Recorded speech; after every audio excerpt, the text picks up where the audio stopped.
Hey, and welcome back to Game Talk. I'm your host, Ahmed Mion. Today, I'm joined by Connor Hey guys. and Mike. Hello.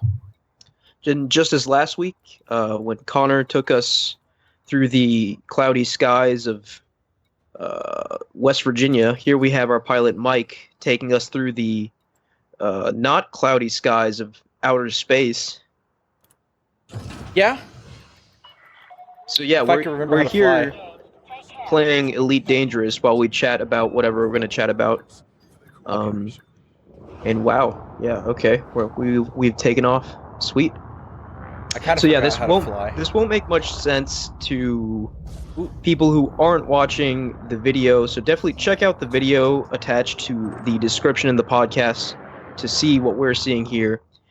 But if you don't do that, that's okay. You can still listen to the content we're about to talk about. And just going off that, we finally, it seems like after hundreds of years, have had one of the two big companies break and reveal the price and release date of their next gen offering. That being Microsoft revealing the Xbox Series S officially, right, at $299, Xbox Series X at $499. So, quick thoughts, and then we can get into it. I think the Series S is a pretty crazy value. I honestly think that Series S, Xbox All Access for a Series S plus, that comes with Game Pass Ultimate, like that's the most insane value in gaming. Like, Yeah, and it's really showing how hungry Microsoft is, right? Because like Jeffrey Grubb, who is a reputable insider, said that they're taking a bigger loss on the Series S than they are on the Series X, which makes total sense to me, and it just goes to show that they're being extremely aggressive going into next gen.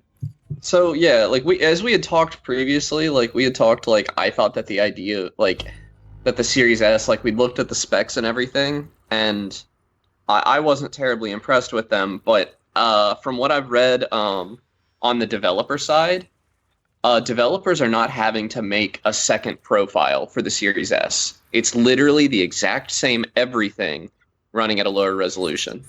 Right, because the only difference is the GPU, right? Like, And the RAM is a little less RAM. Right, little less RAM, and I think the CPU is actually just slightly weaker than the Series X, but that's I'm pretty not sure really it's identical. significant.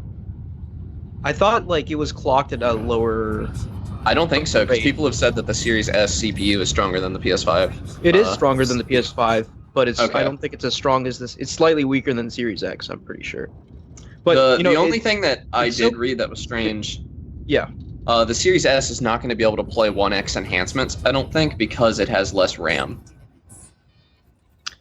so okay, that's kind of weird. Well,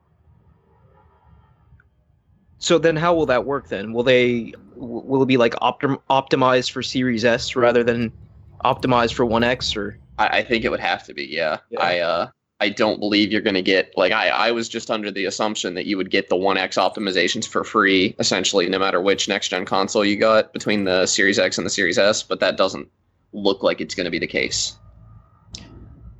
Well, regardless, like you said, for $300, what you're getting in that box is an absurd value, especially when you couple that with Game Pass. That seems to be like the core of their sort of strategy here. I think they're expecting the Series S to be the one most people get. I think that's likely, especially since not that many people have or care about 4K. Like 4K is very much an enthusiast thing. Yeah, 4K is not huge right Not now. yet, at least. Not yet. Most people And, are content with high frame rates on 1080p at the moment, because for a lot of people, it's frame rates over whatever else. Yeah, I choose frame rate. Like I have a 4K TV, but I typically, not every game, but most games, I will choose the 1080p 120 frames per second option over the 4K 60 option. Yeah, but I would argue that like even the frame rate sort of data point is almost irrelevant when we're talking about, the mainstream audience. What's going to attract the mainstream audience is like you can get this box for $300 and then get Game Pass, which gives you access to like hundreds of games for free essentially. Or $300 is tempting. Subscription. Like that's a really good price, but I really think you're understating the Xbox All Access here. Like Because, like, from an American point of view, Americans love payment plans. I don't really agree with that in my own finances, but typical Americans love a payment plan. And, like, to get started with Xbox All Access, I think it's $25 a month, and that comes with Game Pass Ultimate and the Series S, or $35 a month for the Series X. Mm-hmm. And, like... Yeah, I think that's going to be pretty attractive too. That drops a next-gen console into impulse buy territory. Like, it really does. You know, and like they're adding EA access, so that means that if you do that, that means you like the people that just like to play Madden every year or FIFA every year and stuff. They can pay. You know, they don't have to swallow that $300 price tag. They can pay their $25 a month, and they're gonna get those games as they come out, all of them. Plus some other games if they ever want to check them out. I think that's the incredible thing about this. I think getting EA access was such a huge move.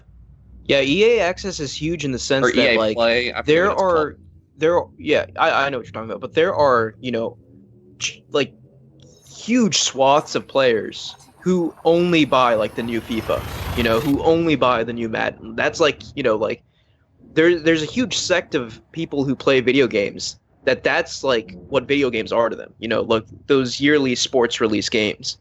So the fact that that's going to be available, bundled in with Game Pass, bundled in with, you know, all access, it's just it lowers the barrier of entry so much so that literally anyone, I believe, could jump in. You know, it's basically just like another Netflix style subscription now. Yeah. Only, you know, with actual hardware now. And you get to keep that hardware at the end of your 2 years. Yeah. Extremely enticing offering. Did you guys see, though, what GameStop is doing in their latest bid to stay relevant, I guess? No, what are they doing? So they're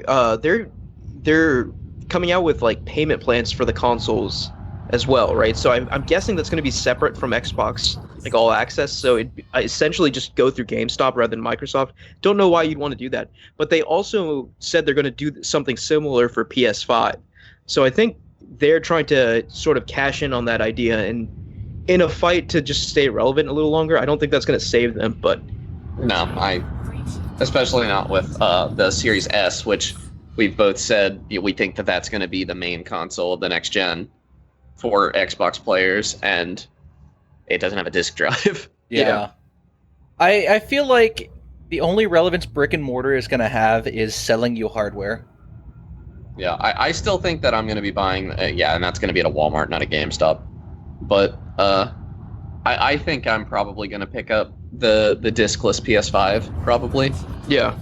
That's my next-gen console choice because I'm probably, you know... AMD isn't doing their announcement on October 28th for their new video cards, but I'm likely building a new PC myself. Right. And that'll cover me for my Xbox games.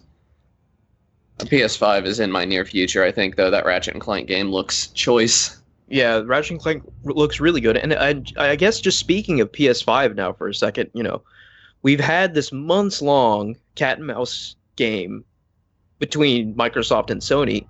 And I think Microsoft went first. You know, they've announced their price. So now should be nothing holding Sony back, right? So we should, I feel like, you know, get a price announcement imminently.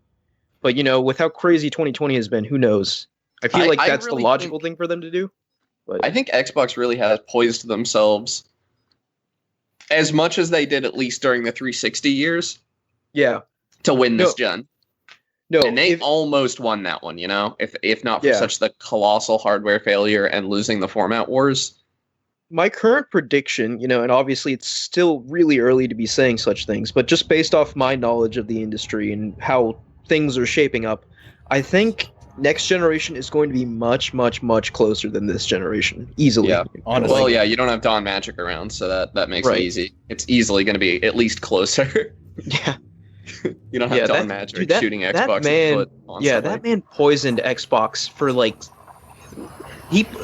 within the span of like 2 months, he poisoned Xbox for like 7 years. It's kind of wild when you think about it. Yeah, but you know, he's a legend. Like, he's a legend in the worst possible way. But you know, Phil Spencer, you know, rightfully so, gets so much praise because look at what he's done in the time he's been in charge. Yeah, I mean, Xbox is the consumer-friendly console right now. Yeah, and I would be picking up an Xbox this fall, if Halo didn't get delayed, right? But Well, are you gonna pick up an Xbox? You said you were thinking about building a PC. that's true now. Would you do Like with both? the Nvidia announcement, I think I would do both, honestly, which I know seems stupid, but I really I don't know. I enjoy the idea of having a console, and for PC, like the games I usually play on PC are either like MOBAs or strategy games, right? So like that's what PC gaming is for me, right? Yeah. Like I don't think I'll be playing like I know this is gonna make me sound really stupid, but I don't think I'll be playing at FPSs on PC just because like I don't feel comfortable using a mouse in that way. Yeah. But but yeah, like we'll see, right? Like obviously I could change my mind because I am warming up more to PC, especially after our Nvidia talk last week. Yeah. Didn't AMD unveil a bike like recently? What? I think AMD unveiled a bike recently. Like a bicycle. Yes. That doesn't make any sense.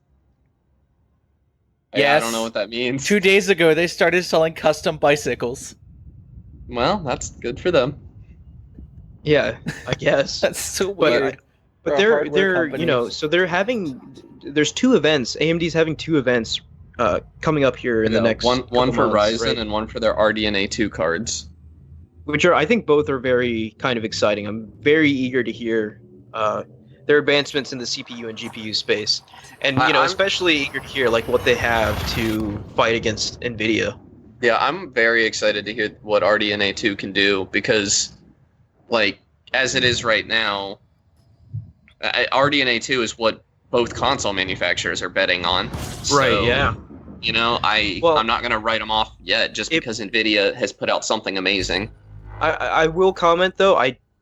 What both console manufacturers are betting on, I don't know if like it could just be like they could only get a deal with AMD and not Nvidia. Like we don't know the behind the scenes of that, but yes, they are using AMD tech in their consoles. Yeah, but I also wonder if like games are going to be better optimized for RDNA 2 than they are for Ampere. I don't know. That's a fair point to wonder, right? Because obviously all the third-party games are coming out on the consoles and first-party consoles, and a lot of games use DirectX 12 these days. And like, if the Xbox is running on RDNA 2, then it goes to reason that RDNA 2 would be where the optimizations are in DirectX because Microsoft makes DirectX. Yeah, it'll be interesting to see. Yeah, but I think one other thing that kind of got, I feel like so much happened since the last time we record. Have you guys been seeing the rumors, pretty much confirmed rumors at this point of a Switch revision or like Pro Switch that's coming out early next year? I mean, I've seen headlines about it, but I've been seeing this for 3 years now, so I've never clicked on them. Yeah, but like there's accounts now of developers claiming that Nintendo's reaching out to them saying to make sure they're ready to release their games at 4K resolution on a new console. So wow. I think we're getting like a 4K capable Switch, which I don't really know why Nintendo's sort of targeting that. I mean, like, that's not the Switch's strength. No. Like that's not the reason Switch is selling like hotcakes right now. But like it does sort of point in the direction that maybe they're looking to compete in that space a little bit with Sony and Microsoft, which is kind of interesting. They haven't competed in the same space for a long time now. That would be incredible for third parties, multi-platform games on Switch. Honestly, yeah. I don't think there's been a multi-platform game that's come out on a Nintendo console, like a true multi-platform AAA release since I want to say that comes the out Wii U. like with feature parity. Yeah. Right. Like like COD on the Wii had to be like extremely pared down and compatible with the Wii mode, which was kind of neat, but like it wasn't like the real COD experience. But yeah, like I think these rumors are really picking up traction that Nintendo is actually going to release a next gen console next year as well, and it's obviously like an upgraded Switch, right? They'd be insane to cut the legs off the Switch, right? This has to be like a pro version of the Switch. It's not going to be a brand new console. Yeah, we always talk about who's winning, like the console generation and stuff. And I feel weird not including the Switch in that discussion, really, but it's really not. It doesn't make sense in that discussion to me anymore. Like, Nintendo is not competing with Microsoft and Sony in my mind. Yeah, I agree with you, and I think like in a few years, maybe we'll get to the point where Microsoft's not competing with Sony anymore either. I feel like all three of them are sort of diverging, and eventually they're just going to be existing in their own spaces. But See, and that's wild to me because, like, in my mind right now, like, the new Nintendo console, like, there's no competition there. I don't care about specs. I don't care about anything. You release a new Nintendo console, I buy that new Nintendo console. Like, right, New yeah, but Nintendo, like I buy you know, Nintendo. obviously, yeah. but there is a huge sect of gamers out there that you can't really ignore that that are like, okay, I would never buy a Nintendo console because of the power reason. And I do think that's a silly argument, right? But like a lot of people do think that way. Well, it's So, not that silly. I mean, because nobody wants to like I mean, the okay, FIFA players it's care not about their that silly, but graphics and like when like you have games of the caliber of like Breath of the Wild and Mario Odyssey and so on and so forth, I feel like having such high quality experiences sort of makes that point moot. Like, who cares exactly how many frames you're getting or like the resolution of the game when it's actually like a genre defining I mean, I experience? care about the frame rate in Breath of the Wild. That would be an objectively better game if it had a stable frame rate. But yeah, But I still, see I what mean, you're like, would saying. you opt not to ever play Breath of the Wild because you heard it had sub 30 dips? No. Like that's a little absurd to me, but like that's just my opinion. A lot of people feel otherwise, and I think Nintendo is trying to grab that piece of the pie now, which is kind of exciting. Like I said, they haven't done that in a long time. So since the GameCube, I want to say maybe. Yeah. Yeah, Yeah, I mean Yeah, the Wii definitely wasn't competing, and neither was the Wii U competing yeah, for that. The Switch doesn't I mean the Switch is HD and everything, but it's, a portable. yeah. It's a portable HD device, which is See Yeah. that? kind of Okay, so wild. that's another point I want to kind of touch on. If the Switch Pro or whatever it's going to be called isn't like also a portable device, I feel like that totally defeats the purpose of the Switch. Like, I Yes. don't want this to be like, okay, it can do 4K, but it's just like another box. Like, what's the point of that? Yeah, Like, I need it to be another portable device, yeah. maybe like undocked it could do 1080p, but like docked it could go up to 4K. Like that, Yeah, that there's no would, way they're going to include a 4K display on this thing. That would yeah, be That'd no, be that would be like wild. bleeding edge technology, you know? yeah, that'd be Suddenly, bananas. Nintendo's at the front of the pack in the hardware wars. Right, yeah. Like what? Yeah. So yeah, I don't know. Like I think it's a very exciting time for all three, which, previously I thought it was like this is Sony and Microsoft's time for a new step, right? But like Nintendo's getting in on it too, which is Yeah. which is crazy. I would also be super into Nintendo, Sony, and Microsoft all being on the same like gen timeline again because I can't like I'm always running the numbers in my head like what gen is Nintendo on now? Like Yeah, so like yeah, Nintendo kind of separated with the Wii U and kept that up with the Switch and I don't know, like they'll if they release a console early next year, like the rumors say, then they'll definitely be like more aligned, right? But like yeah. like Sony and Microsoft literally release within days of each other every generation, right? So Yeah, like, it's well, not every generation. Let me take that back. But like, recently they have. I think yeah, Microsoft made the greatest gamble in console release history by releasing the 360 super early because Yeah, that thing was that a ended up hardware mess, but it yeah. sold extremely well because look at this brand new 720p console. right. It was the first HD console. Yeah, first HD It's a big console. deal. They really hit that first, and Yeah, and it paid off for it him. paid Yeah. off dividends. In spite of the entire Red Ring of Death. Yeah, there were people who just bought a second Yeah, they Xbox. just bought a second Xbox. They didn't care. Yeah, I still have so many fond memories of my Xbox 360 Elite. Like I love that console.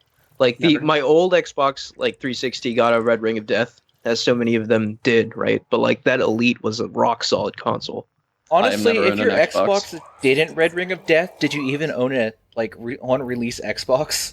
It is a real part of the experience. Yeah. Yeah. You have to I have remember one my that I at least remember my Red sixth Rings. grade science teacher telling us ways that he had fixed the Red Ring of Death on his Xbox. I got an He told us E74 error on mine, which is where the graphics card or like the PCB separates because the solder melts. Oh Yeah. God. Like, Yeah, his So it his just fix doesn't that he told work. us was to let your Xbox run and get really hot, and then stick it in the freezer. yeah, reseat the That solder. It was all about Yeah, reseating the exactly. Yeah, solder. yeah, and I guess it I worked for mean, a while. I guess sure, but Yeah, They just fixed it the maintenance. second they fixed their thermals Yeah, and got better solder. but the point of the story is that like these middle school students talking with their teacher, their right. science teacher, about how to fix an Xbox. How do Like I fix that's how this? how big of a cultural phenomenon the Red Ring of No, Death was. everyone I knew owned an Xbox. Yeah, same, Yeah. except for myself. I Yeah, owned an Connor, Xbox and a PlayStation, but that was a weird you period. kind of subtly brought up that you've never owned an Xbox. That's kind of crazy. Yeah, I had a Wii at the time, and years later, like just before the big trend started, maybe as it started, I really don't know because I didn't like. I had just kind of decided everybody owned an Xbox, and I would never get to play with anybody. But I picked up a PS3 because I wanted to play Little Big Planet, Yeah. and ended up getting into Uncharted and stuff. But yeah, I have never owned an Xbox. I've thought like, part of me wants to go back and revisit those games, but like there aren't a lot of games on original Xbox that I can't play on like PC or something that I would want to play. Right. And an Although Xbox 360, I have like the Xbox 360 PS3 generation is not nostalgic for me like at all. the thing about PC and the games from that generation in particular is that a lot of them are just really, really, really bad ports that don't Yeah, work. That's true. Like But that also the generation was Xbox, lousy with bad PC ports. like the 360, I feel like is the one I would want to get, and that is just not an era where games were good. Like, just Well- thinking about like they got better towards the end, but when I think of the Xbox 360, I think of brown first-person shooters. Oh, and yeah. I'm Yeah, like, the yep. PS3 360 era definitely is Real as brown. associated with, with those brownish colors, those dull and I colors. just don't. I don't have room in my cabinet for brown shooters. I don't care. Like they're so bad, they're so uninspired. I don't have room for them. You did get some like quality storyline shooters, but that's about it. Yeah, like the things I think of, like Gears of War started on the 360. It's pretty good. Halo had some good entries. Halo 3 and 4, I think, are both pretty good. Halo 3 especially. Oh yeah, you finally I got haven't through played those them games. yet. I'm waiting for Okay. crossplay to be in Halo 2. I've only played Halo 1. Gotcha. Okay. And but I've played Halo 3 multiplayer and it's pretty fun. You know. Yeah, Halo 3 games are multiplayer is still the king of multiplayer for me. Not for me, but it's fun. It's just not the king. It's no Yeah. Titanfall 2 or anything. But yeah, Yeah, Sorry, I go ahead. just don't see myself getting an Xbox. There's no at least now there's no real point, right? With everything on PC. yeah, I don't see myself getting a new one, but like Yeah. getting the old ones. Actually, I would probably like if I wanted to play those old Xbox games, I'd probably pick up Series S or something so that I could Yeah. play them on official hardware, but have, just have the Series S for Game Pass games because there are still some games on Game Pass that I'd like to play with my friends. Yeah, there's a lot of. Well, Xbox last gen really didn't have a lot to drive them forward, and it appears that they're going to carry that over into next gen as well. Yeah. Maybe. Well, although they that's did the thing, though. acquire They've got so much. a They've got crap so load much of cooking studio. now. Right. Yeah, I mean they've got Psychonauts 2, and that's that would like if that wasn't coming to PC, honest to God, I think Psychonauts 2 would have me out buying a Series S. Like, Yeah. for that low barrier to entry and like having the other Game Pass games and stuff, I would absolutely pick up a Series S to play Psychonauts 2. I love Psychonauts. So just circling back to the Series S, what do you guys think of the design?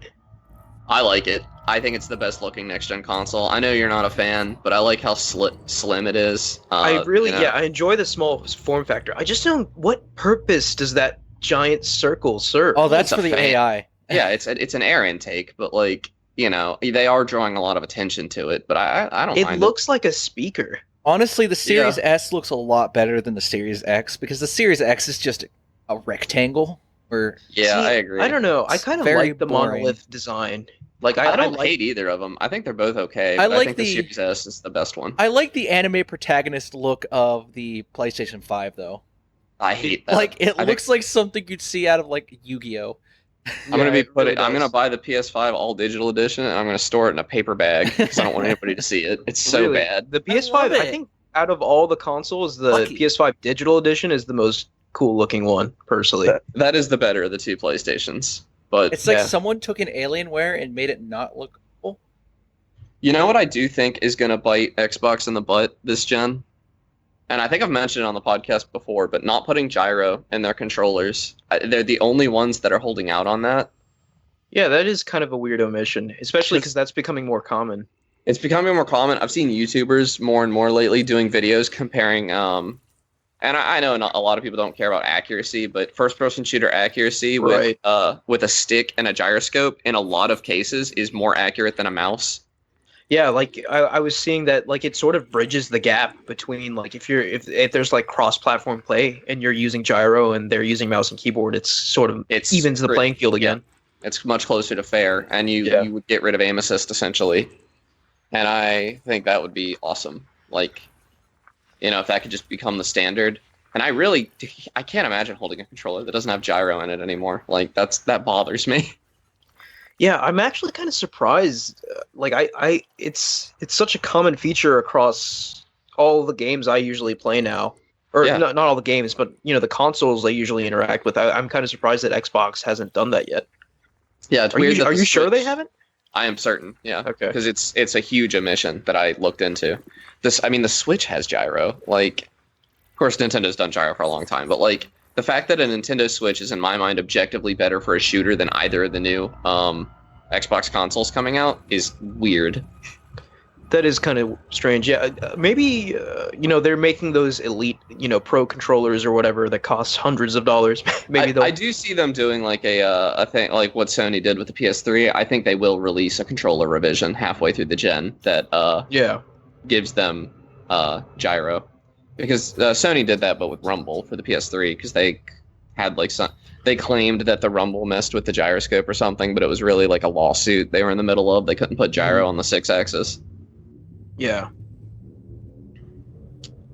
Yeah, it's I'm excited for both of the new controllers though, because I don't have a problem with the Xbox One controller, but I hate DualShock 4s. I think they're pieces of junk. I hate them. I like Oh, the DualShock. I disagree. 4. I think the Yeah. DualShock 4 I is way hate- better than the DualShock 3. Yeah, I'll with agree with that, but I don't like the DualShock 4 either. PlayStation has yet to make a good controller in my mind. I do think so. I disagree in the sense that I think the DualShock 4 is a fine controller, but I do agree the fact that I think out of the three console makers, they make the weakest controller. Like the Switch Pro controller and the Xbox controller are better controllers to me. Yeah, I think that the PS5 one has a good shot at being pretty good though, because they've talked about the trigger pressure, and that's the thing that kills me on the PS4 is that the triggers just don't feel good to pull to me. Yeah, the triggers are being talked up a lot on the DualSense controller, and also in addition to that, it's just like the form factor is like wider now. It's like more like an Xbox controller now, right? It's not like Yeah. as thin, I guess. It's more like fat, which I See, the think shapes- it'll conform to your hand more, I think. The shape has never bothered me. I don't have particularly big hands or anything. It's really just every PlayStation console has had terrible triggers, and I think if they fix that, they're fine. Yeah, I mean, I do think the DualShock 4 triggers are light years ahead of whatever was on the PS3, right? Like Yeah, because your finger doesn't weak- slip off of them. like yeah. R2 and L2, like Yeah. yeah, those buttons sucked. But like Yeah. yeah, the triggers on the DualShock 4 are a lot better, and the haptic triggers on the DualSense seem to be like a huge step up even from that. So Yeah. Honestly, remember when everyone was complaining about 6-axis, Yeah. and well, I now think the it's biggest complaint was that Rumble was removed, right? Like Rumble was such an integral part to games back in the day. Well, people also just don't like motion controls a lot of the time. And now like, it's I still kind of I still back. hear people whining about gyro aim and saying like I don't want motion controls in my game. It's like, dude, just quit crying. Like It's optional. you just don't want to realize how bad you are at shooters. Like it's just I can't imagine somebody turning off motion control aim in Breath of the Wild. Like I could pull off insane shots in Breath of the Wild with the bow because Oh, of the right, gyro right, on the right. Switch. I was thinking like what? Yeah, but yeah, the bow and arrow. Yeah. Oh my gosh, yeah. Like, there's no aim assist in that game. Like, and there doesn't need to be. Yeah. I never know. Well, actually, I didn't play through that much of Breath of the Wild. I can't really say it. I didn't I mean, it's I not didn't like like there's- Breath of the Wild. I just kind of burnt out on open world games as a whole. Hmm. See, Breath of the Wild is the game that burnt me on open world games. Like, it just feels gross to play other open worlds Like, after Breath of the Wild, but I've said that before a million I times. just didn't like the non-structured freedom. Mike, I have heard that complaint a lot, but like I do think, obviously overwhelmingly people do like Breath of the Wild, but the ones that don't all have that same sort of complaint, Like, like I didn't the even make it off the plateau. unstructured nature. I'm like, Yeah. I'm supposed to get here, but it just seems like too much effort to do that. It just Right. felt weird. It just, like obviously I love Breath of the Wild, but just to try and see things from your point of view, I do think that like, like a lack of like the story was very sparse in that game, and the lack of like actual events motivating you to progress in the game could be kind of a hindrance. I think what I liked so much was that just the nature of exploring and playing the game itself was motivation for enough for me to continue. I just want to point out how wild it is that you're talking or complaining about how open Breath of the Wild was as you play Elite Yeah. Dangerous. I mean, at least Elite, it kind of gave me an end goal. Like, I have to earn money, but yeah. I just No, I'm not saying it invalidates your opinion or it anything. just I took just think a lot it's less hilarious. effort to get to this point in Elite than it just seemed at Breath of the Wild. Right. Because Breath of the Wild, the plateau's like, oh, this is very simple. Yeah. Also, I couldn't get behind weapon durability. I just yeah, can't that's- get behind the fact that I can pick up a weapon and then just never see a need to use it because it'll break and then I'll lose it. But it looks cool. I really don't look forward to hearing everybody complain about that again when Breath of Oh. the Wild 2 comes out. God, It's- I I think know the people that big- like it too, but it's just Yeah, not I for like me. it. But I like it, but I think the biggest reason it got a backlash is because it's so antithetical to how Zelda treated weapons in the past, right? Like Yeah. in past Zelda games, when you got a weapon, that weapon was sacred, right? Like you could use it for so many things. It would unlock so many new things for you, right? But like weapons are basically to be used and discarded in Breath of the Wild. yeah. I think people took issue with that. It also Yeah, kind I of agree with produced like this gameplay loop where you get something cool and you just never use it because you didn't want to lose it. You see, that didn't happen to me. I broke myself of that rapidly. There were certain weapons that I would like save for last, right? Like I wouldn't use until I ran out of everything else. Yeah. So The only Like, thing I I don't never know. used was Ancient Arrows. I saved those yeah. pretty fiercely. I'm kind of guilty of the problem in games where I'll have like a certain resource that's scarce and I'll just never use it ever, and then I'll reach the end of the game and I look at my inventory and I have like 1,000 of it. Yeah, I'm typically bad about that as well. Like, I hate games that allow that to happen because I I just hate it. I've gotten better Yeah. at it, but at the same time, I hate games that make you feel like something's scarce, and then at the end of the game, when you realize, oh man, I could have used these, it's way too late to use all 1,000 of, say, your rockets Right. because you Kind of saved wild them. though. Like, how good Breath of the Wild must be that it can derail our next conversation 3 years later. Speaking of Breath of the Wild, did you see that Ubisoft Next? What was that game? I didn't even catch the Yeah. title. Yeah, a good Phoenix segue. Rises. It literally just looks like Breath of the Wild. Like, It does, and I think it's going to be an objectively worse Breath of the Wild, but I also think I'm probably going to play it because Like- I am So such a sucker. it's for like Breath of Wild. the Wild with a combo system. It looked very weird. The combat looked really bad. I'm hoping that gets better. It was obviously like there were combos and attacks and stuff, but it looked like MMO combat, like in a bad way. Yeah. Like Yeah, it looked like two characters that stand next to each other and hit each other until one dies, and that's not good. I don't mind MMO combat in an MMO, but outside of Exactly. an MMO, I just don't like that style of combat. I like more combat that It feels also- visceral, almost. It kind of looked like it was missing the point of the Breath of the Wild open world. Like, yeah, Breath of the Wild had fast travel and all, but it looked like, I don't know, they were zipping around the map instantly. They had to go back to the main area to level up. It kind of looked like stuff just was marked on their map, and they had like the compass up top to tell them where to go, and that all very much misses the point Yeah, of that misses why the point Breath of the entirely. Wild's open world was good. And to you me. said they even had like automaton enemies. Oh Yeah, no. the boss that they fought in the shrines. demo was a corrupted automaton. It was literally Yeah. a shrine. Yeah, Like they have they the whole dropped down. There were tagging mechanic. there were two separate shrine equivalents. It looked like. Yeah, it's kind of wild to me how blatant that is. You know, like I could see that maybe from like an indie studio maybe, but Yeah, like but this was Ubisoft doing this yeah. is kind of wild, right? I made Yeah. an observation. I don't think Ubisoft innovates more than once a generation. Like they'll come out Yeah. with some big new concept of a game, and then they'll milk that formula for Right. the Like next Assassin's Creed. 6, Assassin's Creed was 7, so 8 years. Yeah. Assassin's Creed was revolutionary when it came out, but then they put an Assassin's Creed game out like every year Yeah. for the next 10 years. Or Far Cry. You know? Look at Far Cry. Mm-hmm. Yeah, I feel like there's I a weird split between Far Cry 2 and every other Far Cry game. Yeah, no, Far Cry 3 was like, oh, this is revolutionary. And then, yeah, I think Far Cry 3 was like the pinnacle, right? And then like Far Cry 4 and 5 were just like copies of Far Cry 3 basically. A lot of people would say Far Cry 2 was the pinnacle, and it was downhill from there. Far Cry 4 felt great. Like, it was a good game to play, and it felt unique in the guise of open worlds. And I then, wanted to like Far Cry 5, but they were cowards about the story. and then Far Cry 5 comes out. Far Cry 4 comes out, and it's like, oh, this is just more Far Cry.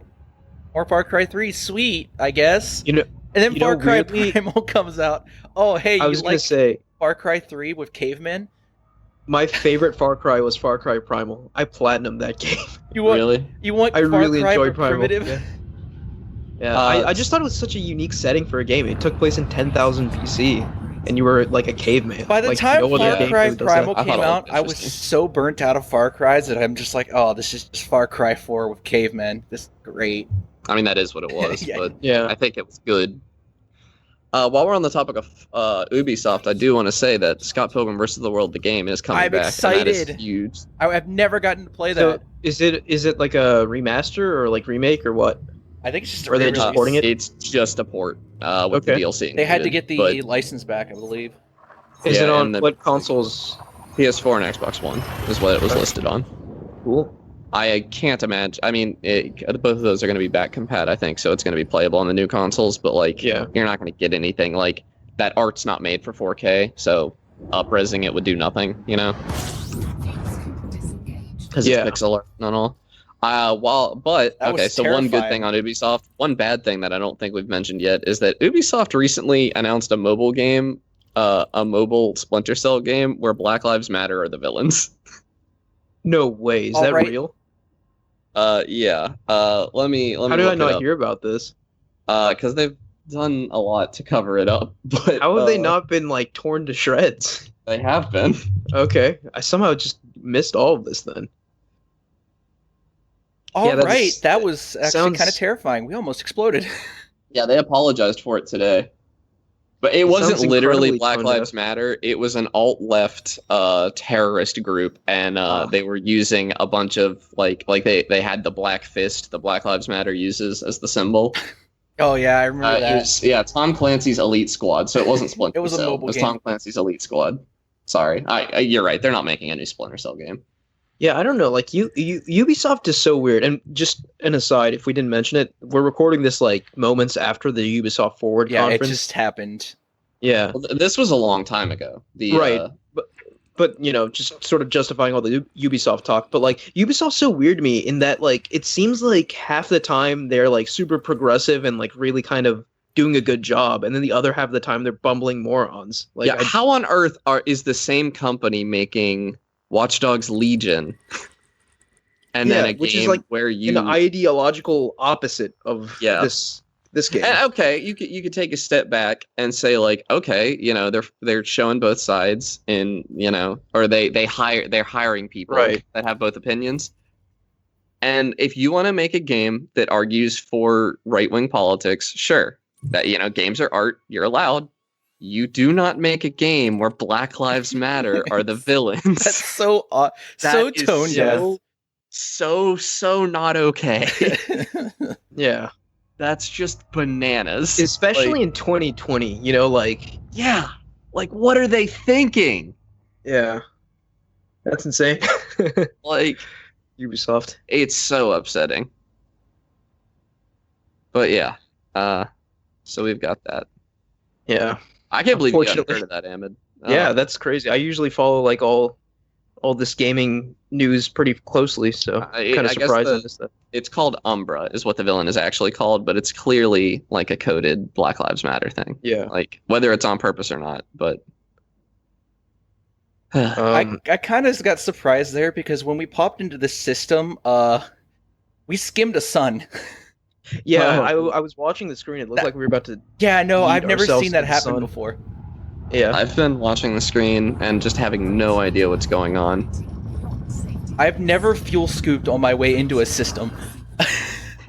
That was weird. Well, we're live, so Yeah. good Yeah. job. Also, this But is yeah. the second neutron star I've seen that looks like that. Oh, are you putting a disclaimer in last week's episode, by the way? To tell people how the footage got Got wonked? destroyed. Well, I wasn't, but now everyone knows, so Well, I think it's going to be obvious. I don't know if you've watched the replacement footage yet, but I don't think you're going to be able to make it look like that's one Okay. recording. So well, we'll see. you can do your Yeah, best. yeah, for those listening, well, at this point you'll have already seen last week's episode, but we had some major difficulties with the flight sim episode. So, Yeah, the software I used to record decided to record the map screen that I had up instead of the game. So had to Yeah. do a second flight, and in the second flight, I was not as lucky on my landing, and I did crash the plane, so I had to do a third Oh my landing and have an Ahmed splice those together for me. with the audio. Yeah. So that's going to be fun figuring that out. Yeah, But yeah, going back to Ubisoft for a sec, still no new Rayman announcement. oh which is- yeah, I feel don't- like the series is dead. my heart hurts. It's I mean, how were thought the Rayman sales on Legends Rayman sold Legends? okay. Yeah, I thought it would like I mean it didn't set the world on fire in terms of sales, but like I always thought the sales were enough to justify another game. And they have a mobile game that I haven't played still. It must be like doing pretty well if they haven't made another console game. But Yeah, I don't know. work. I miss I Rayman. don't, like Ubisoft in particular juggles so many different IP, right? And I feel like maybe they just think that Rayman's not an important IP right now, which kind of sucks. Yeah, I was like- happy. I felt like this Ubisoft Forward had a lot more for me. They did than, a lot the last more one did. in the Like pre-show. they didn't talk about the Division here. They didn't talk about like all these Ubisoft games that I just don't care about. Yeah, they didn't even talk about Assassin's Creed. I don't think. They did a lot of Yeah. announcing in the pre-show rather than like the post-show, the actual show. I only watched the show. I watched a bit of the post show after you started talking about it and how there were like shrines and stuff. But I don't know. And I'm gonna watch the Game Grumps put out a video of them playing the Phoenix thing, and I typically hate their ads, but I'm interested enough in this game. I'll probably watch that. Yeah. That when they do pre-release stuff, they did this for Assassin's Creed last time, and their format is just not conducive to like recording footage and then talking over it. It's typically not that great, but that's what they have to do for this. But I'm Yeah. gonna watch it anyway. Did you guys know that Assassin's Creed, what was it? Assassin's Creed Valhalla, right? Yeah, the new Is one. actually releasing a week early now to release day and date with the Series X. Yeah, I feel like they were always gonna do that, and they just couldn't announce it. Like, Yeah. Right. it's a week, you know. They're not gonna like. I saw a bunch of people saying like, "Oh, if it's a rocky launch, people are gonna give them crap about it." And like, it's a week, guys. Like, you're not gonna fix anything in a week. Yeah, it's Right, like I mean, a I think- week early. The game's got to be. I feel like, I mean, before, like the game's got to be gold, right? Like, Oh is yeah, it has to be. yeah. They're probably working on the day one patch, you know, Yeah. fixing bugs and stuff, but the game is done. Yeah. But yeah, I think it's interesting. Like, I think, Assassin's Creed is partnering itself up with Xbox for now. It seems like these companies flip flop every now and then. It seems like they were the Xbox right now. So yeah.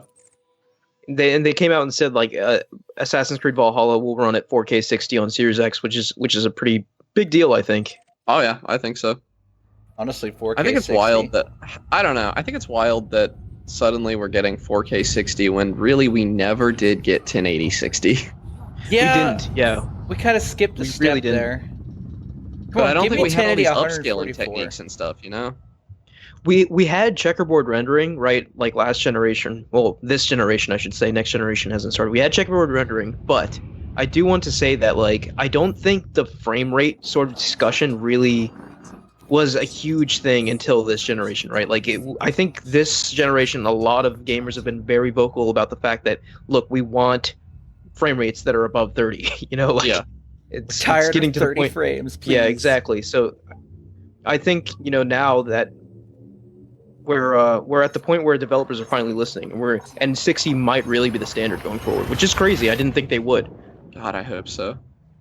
I still think that like like the marquee, like maybe like Sony style, like Uncharted games will still be 4K 30 because I think they want to focus on like visual bells and whistles rather than frame rate. But I'd love to be proven wrong. I mean, I would almost rather, like, if they're going to do that with Uncharted, like, the climbing segments are 30, the shooting segments are 60, but I think that would really take you out of it. Oh no, you'd notice that so bad. Yeah, but shooting Yeah. at 30 frames per second just sucks. Yeah. I really am not a fan of changing frame rates mid gameplay, right? Yeah. Like, I want to stick with whatever frame rate I'm given, even if it's a low one. Like I think changing will be very Come on, jarring. you've never played a game that goes into 2 FPS in the cutscenes? Yeah, I hate that. Oh my god.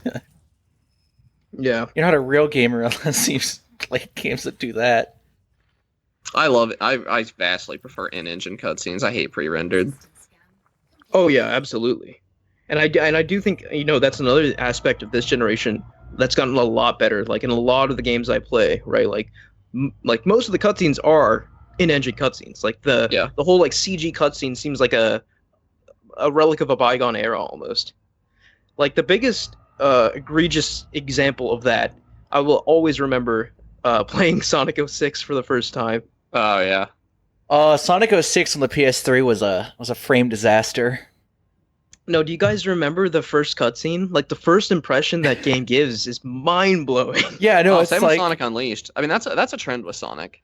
Sonic No, gets but like all this high res cutscenes, and you get to the actual game, and it's like nothing. Yeah, right, kinda, like so, kinda like poopy. if It's we real bad. rewind to back in the day, right? Like I remember having my friend Ranga over, the Sonic maniac that chatted with you that one day, Connor.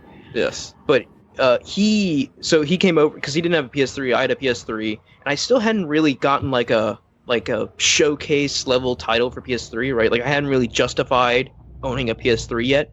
So I got Sonic 06 off the back of loving Sonic Adventure 2 Battle and Shadow the Hedgehog and stuff like that. And I was like, oh my god, this is going to be insane. And It was insane. Yes. It was a great game. We put the disc in, and the first cutscene starts playing, and our jaws are just on the floor. Like, oh my god, like this is next gen. This is insane. Like, I can't wait to play this game. And then the cutscene ends, like, and clearly I think like 75% of that game's budget went into the first cutscene. No, 75% of that game's budget went into its killer soundtrack, honestly.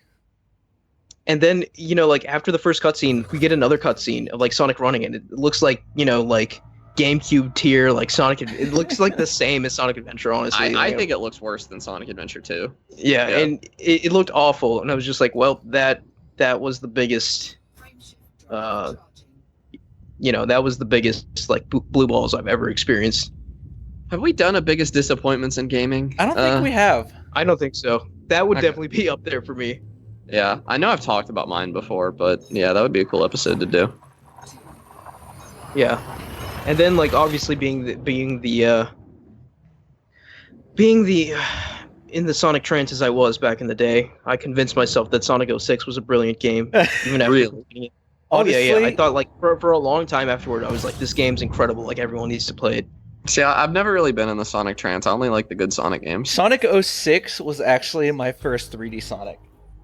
That's Sorry. rough. Yeah, I didn't play Adventure or Adventure 2. Probably never will now. Adventure 2 and Generations are still really the only 3D Sonics I would call fun. Like, I would call good games. I enjoyed the Sonic sections of Unleashed. Yeah, those are good. But the Werehog sections were just... They're too long. Way too long. Yeah. Like 3 years. A single stage in the Sonic section is like 5 minutes. Hated it. But yeah. We We did get an announcement Sonic team said they had new games to reveal in 2021 in celebration of Sonic's, I think, 30th anniversary or 35th anniversary or something. I don't know. Something like that. Yeah, I hope we get a Mania 2. That's pretty much the only thing they could announce right now that would excite me. With that, like, I would not be cautiously Adventure 3. optimistic for a Mania 2. What Yeah. Adventure 3? Even in Adventure 3, I would not dare get excited for. Right, it'd probably suck, honestly. Come on, Yeah, give me Mania- make it a cat's adventure. Mania 2 is like the only one that actually could be good. A Mania 2 still headed up by Christian Whitehead. I would not. There would be no caution there. That would be a day one buy for me, and I would enjoy it. And I am 100% certain that I could stand by that claim. Anything else Sonic related, I will wait until a week after release to even talk about it. Like, Right. so I remember, I believe it's actually for posterity. I believe it is in this podcast somewhere that I was optimistic for Sonic Forces, and that is a hard reality to face, and I won't do that again. Yeah, you learned your lesson. Always learn that first lesson of never trust Sonic Forces. Never trust Sonic at this Yeah. point. Honestly. And even 2D Sonic, like, I don't like Sonic 1 through 3. I like Sonic Mania. That's like the only 2D Sonic I like. Super weird. Yeah, it is weird. That is kind of weird, yeah. So, well, Sonic Mania is just so much more modern than the others. Like, the Yeah, but it's like clearly widescreen built- goes a long way. I could probably pick up the if I could play on PC the Christian Whitehead ports of Sonic 1 through 3. I'd probably like 2 and 3. Sonic 1 is just objectively not a very good game. Sonic Oh, 1 the Green Hill Zone. was good. No, it doesn't. No game that has Marble Zone is good. Marble Zone's a pain, but after Marble Zone it gets interesting. It was the first Sonic. What can you expect? Like, I played Sonic CD on my phone. The touch controls are okay, but I would much rather play them on PC if that was an option. Anyway, any final thoughts on Ubisoft or the next gen? I really wish Ubisoft would be a better company. Yeah, I wish they didn't have Black Lives Matter as a villain, and I also wish they would make Rayman. Yeah, let's just make a Rayman game. It's like it's like people asking Rare for another Banjo game. Everyone wants it, but I don't think it's ever going to happen. No, I think we will get another Rayman game. It's just not yet. Dude, I will say it again. The day Microsoft announces a Banjo game, like, I'm getting an Xbox. Like, it's happening. I'm actually weirdly excited that Yooka-Laylee is getting added to Game Pass on PC. Honestly, Yooka-Laylee, yeah. Yooka-Laylee I know it's not an felt worse amazing than Hat game, in but for Time. the low price of free, like, you know, Right. I was gonna have Game Pass already.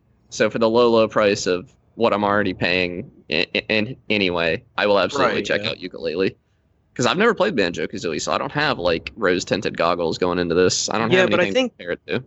Even, like, you know, on an objective level, just like looking at the level design, it's just not as good as Banjo-Kazooie, I think. But I believe that. The levels mean- look way too big. They are way Yeah. too massive. I've seen a little bit of it. Like, they just look pointlessly big.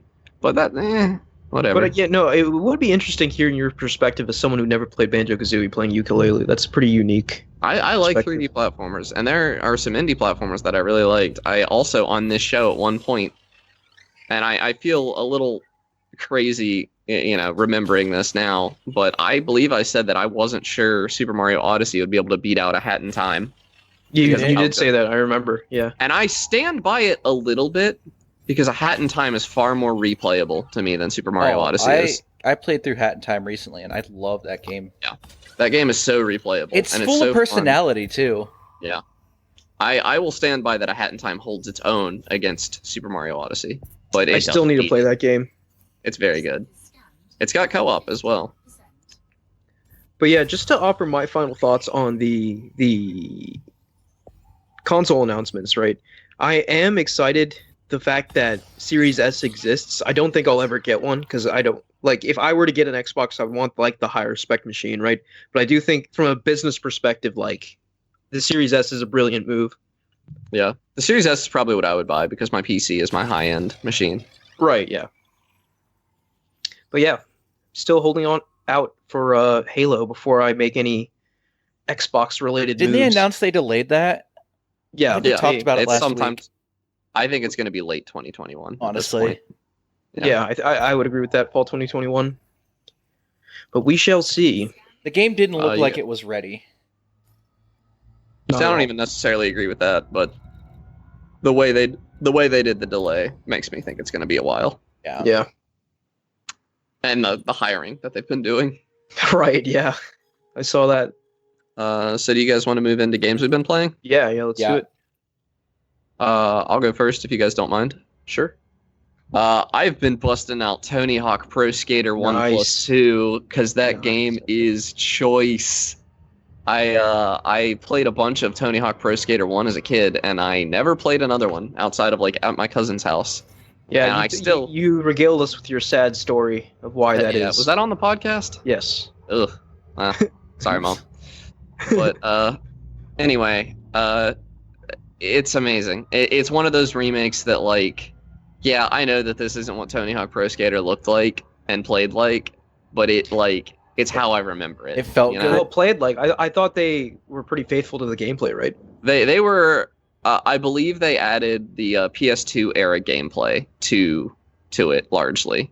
Like Okay. I believe Tony Hawk Pro Skater 3 was the engine that they used as a reference, because a lot of people who loved it say that that's the best one, the best feeling one. But like I don't know if you well, Ahmed, you almost definitely know this, but like Tony Hawk Pro Skater 2 is the second best rated game of all time. Yep. I know that. And so like I'm surprised you haven't been playing this just because of that. Like No. I was actually, just based off that metric alone, because I had never played a Tony Hawk game.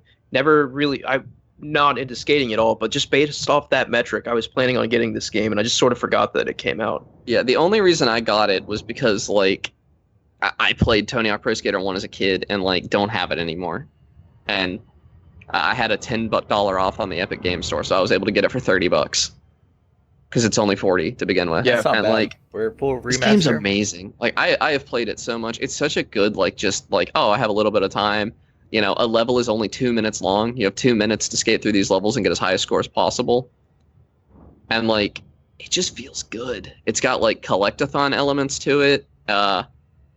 It's just so weird because I played a ton of Tony Hawk Pro Skater 1 as a kid, but I don't think I had a memory card when I played it because I have not seen a lot of these levels. And like you can unlock the first few levels that are all familiar to me, but like within a few minutes. So looking back, I was a dumb kid. I think I was unlocking the first few levels every single time I played the game. Oh god. But that's fine, you know. Like I said, it takes 2 minutes to finish a level. You know, if you know what you're doing, you can knock out like the hidden VHS, one of the collectathon things, and probably a high score all at the same time. Yeah.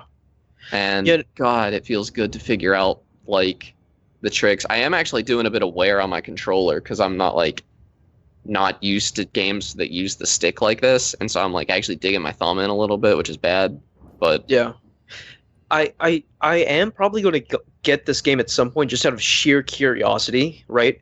But like I don't really get it yet. Like I watched some gameplay, I'm like, okay, this seems fun and arcadey, but I don't understand like it's one of those things why like it's like so revered yet. But I can't obviously, I feel explain like it because I need to do play not it to care about understand. skating. I Yeah. love joking. Like, you know, I'll be on Discord with some buddies while I'm talking about it, and I'll be like, yeah, me and the Birdman go way back. But, like, I don't know anything about Tony Hawk, except that I think he was in, like, an episode of Sweet Life and Zack and Cody one time. And I also know that he was fairly heavily involved in at least Tony Hawk Pro Skater 1's development. Yeah. Yeah. I think he was involved in this remake's development as well. Okay, and I know that he's, like, a cool dude. Yeah. But other than that, I don't care. Doesn't he also have that Putting out existential crisis where people don't actually recognize him and Yeah, compare him and to that's Tony really Hawk, funny. the famous skater? That's like his whole shtick on Twitter. Is like, wow, you really look like that skateboarder. And he says, yeah, I get that a lot. That's funny. Wait, I've do you- also had a Are bunch you of named fun. after My Tony Hawk, the pro skater? The pro skater, yeah. My girlfriend picked up a skateboard recently, and I've had a lot of fun. Like, she's just like casually into it, so she doesn't know like all these trick names and stuff. So I'm like, oh man, can you do this? Can you do a 360 melon? Like, 360. like, yeah, I don't know what Melon. that means. Like, the 360 Okay. is obviously a spin, but I don't know what a melon is. Like, I I will just see take that- back the fact that I said that like I'm not into skating at all. I did watch Rocket Power a lot as a kid, and I really enjoyed it. But Yeah. I don't really know anything about skating itself. yeah, I don't either, but I don't care. Like, it's just fun to like Yeah. kick back and like let's be honest, like there's a method to it, but I'm button mashing when I play this game. Like, Oh really? I don't care what there are a couple of combos that I know and care about, and you actually get to pick your own. Like, you have these special skills you can do, like special tricks, and you actually get to assign the combo to them, and it's like something like up down B or something like that. Yeah. And you assign those, which I think is really cool because that makes them very memorable to me. And I know those, but other than that, like there are certain tricks you can do in the air by like if you press a direction on the stick and X, you do a jump trick or a flip trick, I think. If you do that with B, you do like a hold trick where you like hold the board with your hands or something. And I do not care which of those tricks I am doing at all. I do not care. I just press buttons while I'm in the air. And other than like those major tricks, and you can play like that, and as long as you're like not doing the same thing over and over, you still get a pretty good score. Yeah. And like So, just kind of zone out and watch the magic so happen. are there levels, or is it just like sandboxes? There are sandboxes that you unlock, and like in those sandboxes, you have to like get a certain score to progress, or you get achievements in those essentially. And like there's some for getting a certain score. There's one for like finding all the letters of skate hidden around the place. There's one of them like you have to wall skate and like knock bells off of the wall, and you have to find all 5 of them, and you have to do all that in one run. Okay. In 1 2-minute run. Yeah. And not all of them at once, but like you have to find all 5 bills in one run, or it doesn't do anything. Yeah. So yeah, in that sense, there are levels, but the levels themselves are largely just sandboxes that you unlock. But they're like progressively more dangerous. Like one of the later sandboxes has cars driving around that you have to not get hit by. Yeah, like yeah. So there's definitely. Yeah, and some of the levels, and this is only in Pro Skater 1. I don't believe Pro Skater 2 has this because they weren't very well received. But they have levels that are linear, and so you're like going down a track essentially and doing tricks along the way. And then if you reach the end of it before your 2 minutes is up, you just get teleported back to the beginning and start over. And those they're not my favorite. Like there are some setups for those that are really cool, like one called Downhill Jam that most people seem to hate. I don't hate it because there's like setups, like I don't have to climb up to do a cool trick, like to get mad air jumping off of something and do like a bunch of tricks before I hit the ground. I don't have to climb anything to do that on Downhill Jam because you start at the top and end at the bottom. Yeah. But by and large, people don't like those. And I agree. I think the sandboxes are more interesting because there's like an exploration factor to it. And also, if you miss something on Downhill Jam, like you can't go back and get it, really. You have to start over, and that's kind of annoying. But yeah, if you liked the Tony Hawk games, if you've ever liked any of them, and even if you didn't, if you just kind of want to play an arcadey game, like I can't recommend anything higher than this, I don't think. Yeah, I mean, certainly it's got that legendary status for a reason, and yeah, for that, it's just an important part of gaming history as well, Yeah. in my opinion, or a good way to experience a legendary part of game history. yeah. All right, sweet. Mike? I've been playing Among Us. Yeah, I Ooh. really want to play that. Seen a lot of like Oh YouTube. God, it's Yeah, why did that blow up all of a sudden? Isn't that an older game? Yeah, it was like from 2017. I think just a bunch of streamers started playing it, and people really realized that it was actually legitimately fun. Kind of like how Trouble in Terrorist Town blew up when people started playing it. Yeah.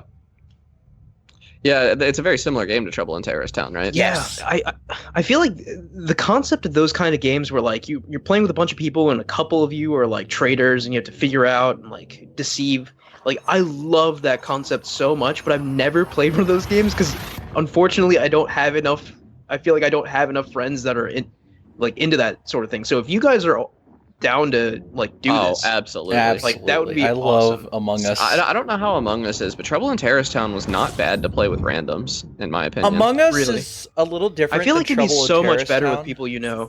You know? It is better with people you know. The problem with Yes. playing with people you know is that, like, if you're all on a Discord together, like, there's a good chance somebody's cheating, and that's not fun. No, I think when I was playing with a full group of 10 people that I knew, or Yeah. sort of knew, and no one really cheated. We all muted our mics. For a Okay, reason. good. I'd love to be a part of Like, that, though. if we you could get died- together. If we could get like a group of like 6 or 7 together and play one of these games, that'd be so much fun. They Yeah, just that would be remain such a silent. good extra life game. Oh, it's such a good, fun game. Plus, it's $5. It's Yeah. very cheap. Yeah. That's worth it. I put if you're following $1 an hour, I put a 6 or 7 hour stream of it. Wow. Yeah, wow. That was one setting. I just couldn't stop. Wow. It was just Yeah, that it fun. feels like one of those one more game, like, because I love being the imposter in games like Yeah. that. Oh I no, love, being the imposter is great. You'll have this like clean kill, and then oh yeah, someone was checking vitals and someone just died, and everyone was with me, and so you get caught even though you weren't actually caught. yeah. So I've had that happen to me as imposter. I've had it where everyone's running around in a group, so I can't actually kill them. I've even had games where we all just decide we're gonna sit in one place, and whoever's in the stack is probably not an imposter. It's won us a game. Yeah, for sure. I would love to. I would love to participate in one of these games. Like I've always like thought like it's kind of sad. Like I always watch these games where I'm like I don't have enough people that I know to play this with Yeah, me. it sounds like that Office quote. I love inside jokes. I'd love to be a part of one someday. Yeah. It's not a bad game. Like It looks fun. I They're guess, making a second yeah, one, right? they're making a They second announced one. sequel. I guess the novelty could wear out, but I feel like it's infinitely replayable because there's infinite things that could happen. I mean, for $5, should you really be thinking about the novelty wearing Yeah. out? Like that's the cost of It's- that's cheaper than seeing a movie, which is 2 hours. Like, Honestly, between that and Fall Guys, there's been a resurgence of these indie games going absolutely Viral. ham. well, now's a good time to release an indie game because there's nothing coming out. Like if Tony For Hawk now. Pro Skater, Yeah. honestly, like that's not an indie game, but if Tony Hawk Pro Skater hadn't come out like in such a drought right now, I probably wouldn't have bought it. Yeah, this is definitely a drought, and I feel like, but I do feel like it's kind of like the calm before the storm, right? It's that I feel normal like- summer game drought anyway. You normally get Well, this. yeah, Well, but well, I feel like COVID that on top of hasn't- that. Yeah, COVID on top of that, but I feel like recently, in recent years, the summer game drought hasn't really been a thing because all these major companies have like releases spaced out throughout the year now. Obviously, the Yep. big ones are in the fall, but yeah, I think what was I gonna say? I was gonna say that Honestly, Nope, I forgot what I was it's gonna been say. nice to have a summer game drought this year because it gives time for people to clear their game bucket lists. Yeah, Yeah. yeah. Like- Like I got to finally play Control. What they Yeah. come out with? Avengers? Avengers Yeah. just came out. Yeah, but, like, Avengers And just apparently came that's out. pretty good. I've not heard really interesting. I've heard like mixed. I've heard 7 or opinions. 8, which is pretty good. I've heard the stories. I've seen that the story is pretty good, but then it just eventually degrades into here's your games as a service. Clear this arena. Yeah. Yeah, but the story's large. I hear the Sucks. story starts out about Kamala, Kamala Khan, which I like. Yeah, She's a good character. I so. I don't like games as a service games because there's just too many of them, and a lot of them are just bland. Yeah. That bland is like when I watch the footage of Avengers, bland is the first word that comes to mind. Like it's just pointless progression. Actually, this is a lot coming from someone who plays a lot of Warframe, but Yeah, I was gonna say, yeah, but Warframe at least feels good to play. And it's old enough that it's kind of found its footing somewhat.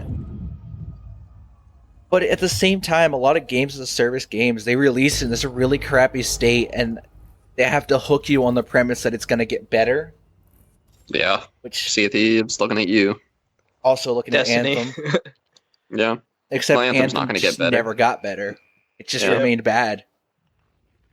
Which, Yeah, I don't know that sort of that's why I hate the games as a service model. Honestly, like I enjoy like games like Destiny, like after they got good, but like I don't think it's acceptable to release with like this is like half of a game, and eventually we're gonna make a full game. yeah, but, eventually like, you're going to get the full here you go. game, but it's going to take years.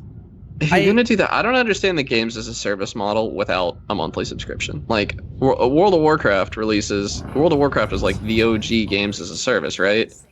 And like I don't think what they did is particularly malicious or anything. Well, that's Uh, also using well, the games as a yeah. service is kind of an extension of the old model of release an expansion MMOs. pack or release like a big DLC pack. Yeah. Like you see it, like Destiny 1 released like what, the Taken King or whatever, and then whatever Yeah. their Yeah. second one was, that was basically just an expansion pack. They just And like renamed episodic it. titles. Episodic titles are like an attempt to make a single player game a games as a service, but it doesn't really work. Unless you're Final Fantasy VII, and then you just expand the first part of the original game into a full 60-hour experience. I really want to play Final Fantasy VII Remake, but I don't want to spend 60 hours in the first 2 hours of Final Fantasy VII. Like, honestly, I heard it was a whatever. good 60 hours. Yeah, I hear it's a really good game, but Yeah, but none of us have played it. yeah. Because it kind of does like the original game does feel kind of fast. Like you're in and out of Midgar real fast. Yeah. I might just play the original Final Fantasy VII. It's on Game Pass. That, and I like cyberpunk aesthetic, and Midgar is peak cyberpunk. It is, yeah. So honestly, boy, it's right there's a game for you coming out this fall. Oh, I'm excited! Maybe. I can't wait. No, I don't think they're gonna delay it again. Maybe. Oh, I was saying maybe it'll be good. Oh, it's CD Projekt Red. I don't think they've released a bad game. Yeah, CD Projekt Red has a giant pedigree at this point, but I don't know. The more I see of the game, the less interested I become, quite frankly. But Same, and I wasn't super interested to begin with. I mean, I heard Cyberpunk, and instantly I was on the train.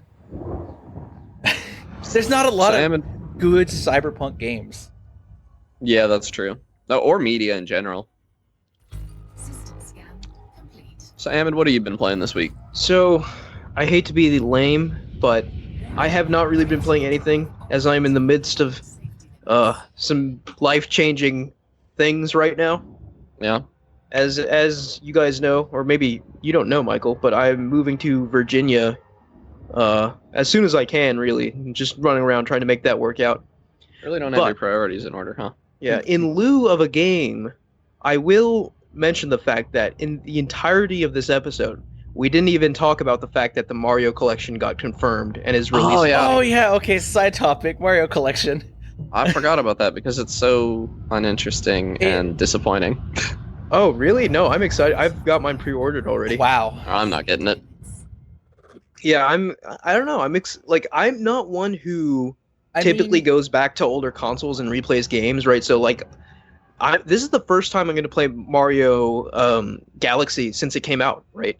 And this is the first time I'm going to play 64 since like I touched the DS version like all those years ago, right? Oh yeah, I'm playing Sunshine since GameCube. So like this is like a chance for me to revisit these seminal games that like I don't really.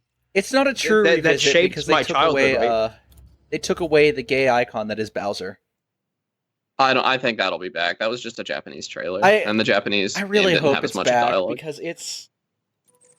Wait, they took that line out? Yeah. No, it's just not in the trailer. changed. It said "bye bye," which is the Japanese line. If it's correct, it depends on if it's using the Japanese re-release. Because there was a Japanese re-release that used a different patch that patched out some speedrunning tech as well. Yeah, I don't get why everybody's talking about this as like some speedrun apocalypse. Just play the older version. Yeah, like, who cares if the new version? But yeah, every time a new version is released, it's like, ooh, less load times, less yeah, because less the lag. load times in Super Mario 64 are so bad. Less lag. Super Mario 64 does suffer from some frame lag. Yeah, it does. Because of the compiler they used. I think that's really funny. But a lot of the speedrunners have gotten used to that. And so playing without lag is so weird for them. I still have my N64 and my GameCube hooked up, and I last time I played Galaxy was in an emulator because that game looks astounding scaled up to 1080p, which will be nice in the. Honestly, I might buy it, but at the same time, it just doesn't feel like it's 100%. Yeah, it just feels. I don't know. I've seen some stuff saying that it's a port. I don't understand why 64 is 720p instead of 1080p. Out of all of them, The Switch can't really handle Nintendo 64 hardware. I was just hoping for more. You know, any addition at all. I understand. Yeah, I know, and I think that's totally valid. For me, though, it's just the fact that I'm seeing these games again makes me so excited. Yeah, and I can't justify like. I feel like it would be an objectively worse experience for Super Mario Sunshine because you wouldn't have the GameCube controller anymore. It doesn't support that. Yeah, that's true. Super Mario 64, I don't know. They did manage to figure out how to incorporate the Wiimote stuff in Galaxy, though. Yeah, they used that touchscreen, right? No, that's that's in handheld, right? But like, If Oh, it's well, yeah, docked, you can just use the Joy-Con. Yeah, using a Joy-Con as a pointer is nothing new. There are a couple of games that do that. Yeah. Yeah, And it's not that's unusual. what I do. When I emulated Super Mario Galaxy, I used the gyroscope in my Steam controller as a pointer. You know, they also announced a port of 3D World, right? Yes, that I'm Coming actually next fairly year. excited for. I'll probably buy that because I don't think I ever finished 3D World. I'll definitely buy that because I never even played 3D World, so I'm excited And it for that. also, I have some friends buying it, and it's gonna have online co-op. And Right. it's Nintendo. I'll be cautious. Yeah, I'm not excited for that, but if it works, it'll be cool. Right, yeah. But yeah, like it's wild that they announced this thing and it's essentially coming out in like a week now, right? Like Yeah, I'd already I forgotten really about like it. I really like the fact that Nintendo, it seems recently, announces a game and then it comes out pretty imminently. They're So giving the old Bethesda way. I'm kind of excited they announced Hyrule Warriors Age of Calamity, I think it's called. yeah, that's kind of an out of nowhere announcement. I'm not I sure never how I feel about a Zelda Warriors game, but like Wait, what? Have you not played the first one? the Hyrule Warriors, no. Yeah. Oh. I've seen my roommate play it back in college, and it looked okay. I But mean, like Warriors games to me just seem they're like popcorn, right? There's like very little substance to them, but they're like fun, like button mashers. yeah, and the story seemed really phoned in on that one. But this time, yeah, they're kind of hyping up the story, and like, Yeah, 100 years before Breath of the Wild. yeah, there's an opportunity for that to be interesting. And like, I don't know, I like the characters. A lot of people are disappointed you're probably not going to get to play a Sidon because he was a baby at the time, Hmm. and I agree with that. They might add him as DLC or something. Yeah. I think it'll be cool though. I think it'll be interesting to see I- Hyrule as it's getting like. I think they said annihilated. the story is canon too, like Yeah, for the they Zelda did. lore That's or whatever. interesting. Yeah, They so did that's say that. that is exciting. One final point I want to make on the 3D All Stars Mario Collection is that according to Amazon, at least on Amazon, Super Mario 3 All Stars has outsold every 2020 game except for Animal Crossing already. That's so stupid. So people are hungry for this game. People want I mean, that I'm actually- Sunshine remake. I think people should play this game. Like, I don't want this. I'm really glad it's happening though, because No, like, like we said, there's a huge, like, there's a whole generation of people who've missed these games. You know? yeah, and these are not games that you can miss. They're so good. Like, Yeah. Yeah. No, so, yeah, yeah. So, yeah, I'm I'm just not excited. I'm saving my $60, but Understandable. All right, well, I think that is going to do it for us this week. Thank you guys for listening, and thank you, Mike, for showing us the far reaches of outer space. Yeah, we're out here. I Yeah. underestimated exactly how far we were because we haven't even entered the main section of the galaxy yet. yeah, I've noticed it's been a lot of just flying into these blue twisty things. Oh yeah, neutron stars. Yeah, we've Mhm. just been neutron star jumping since that's the fastest way to get around. I was aiming to be back in like Earth area, but Yeah. I may have mistimed it. I thought we'd get halfway. Oh well. I forgot I was that far out. We started way back here. We made progress. Yeah, for For sure. sure. Yeah. Not a lot.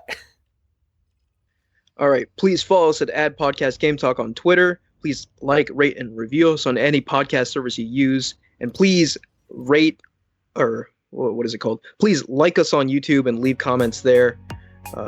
Join the Discord. Yeah, click the link in the description of this episode to join our Discord. Thank you, Connor and Mike. Yep. See you guys next week. Talk to you later. See ya.